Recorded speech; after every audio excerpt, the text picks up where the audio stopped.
The chairman of the IEBC, Wafula Chebukati, wants Ezra Chiloba, the CEO, out.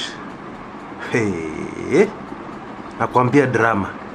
Now, these are part of the far-reaching changes which Bwana Chairman Chebukati has already organized. There's a very lengthy meeting on Saturday. That's the day after the historic judgment or ruling by the Supreme Court. They had a major meeting, and it appears that Chebukati has gone ahead even before the substantial, or rather the written full ruling of the Supreme Court has been released, has gone ahead to start doing some house cleaning, which is good in my view. Now I want to draw your attention to a few very interesting things, because these politicians don't tell us everything, okay?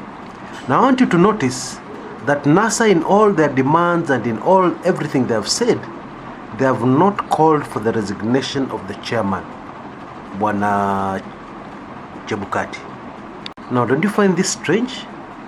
Because the buck stops at Chebukati's desk. Is overall in charge of the IEBC, yeah?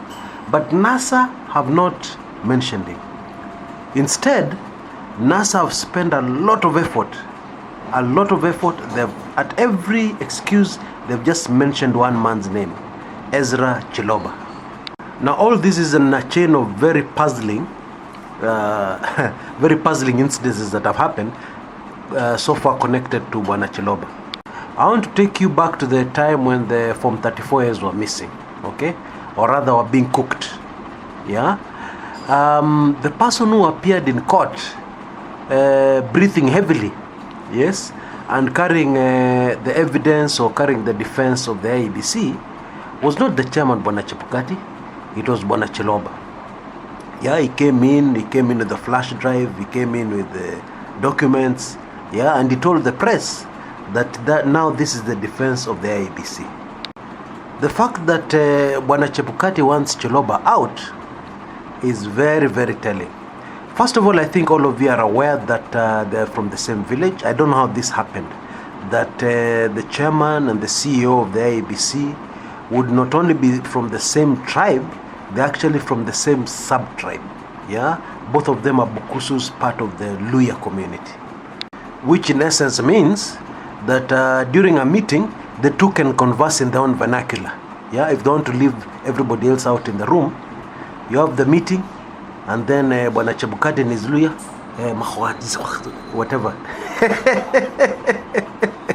I'm not being a tribalist, but I'm asking, what happened to regional balancing?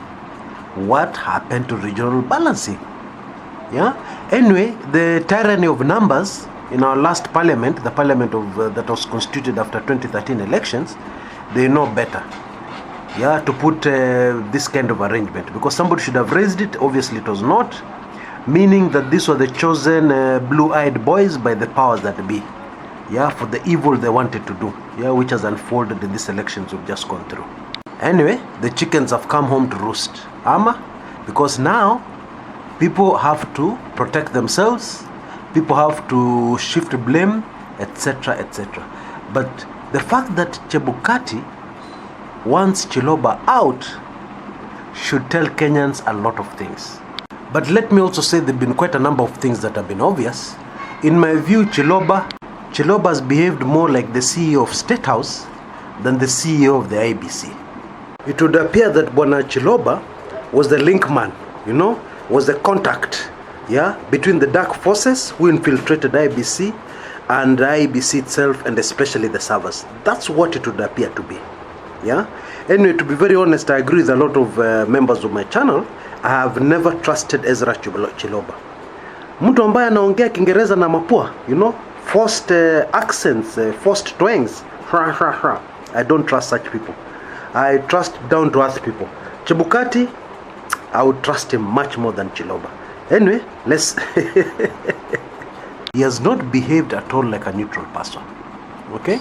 Now, if you review the video clips of, here on YouTube, of the time when President Uhuru Kenyatta was going to receive the results, was being declared president, just observe Chiloba's behavior.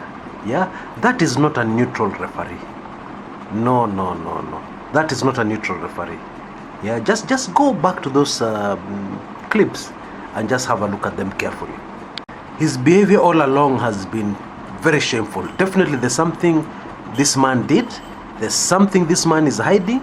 Yeah, and I think the culmination of it all was the recording, which by the way has proved to be very popular, where we read the body language of Wafula Chiloba when the Supreme Court allowed access to the server. Wow, the guy panicked. Yeah, the guy, you remember that recording?